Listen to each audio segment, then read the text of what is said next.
นี่ឧបករណ៍ស្រូបសំឡេងឬក៏គេថាមីក្រូស្រូបសំឡេងនេះឥឡូវយើងមានឧបករណ៍អស់ហើយជើងកាមេរ៉ាក៏មានហើយឧបករណ៍ស្រូបសំឡេងក៏មានហើយនៅតែកម្លាំងចិត្តក្នុងការធ្វើដើម្បីឲ្យមានឱកាសទទួលបានលុយកាក់នឹងគេបាទហើយយើងមើលខាងក្នុងនេះមានអីខ្លះបាទនេះបាទមូលចេះណា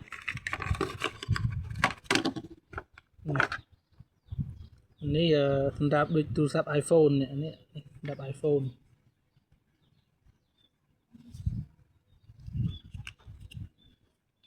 អានេះ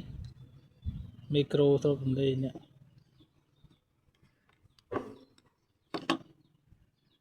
យើងដាក់ពាក្យមកបាទនេះ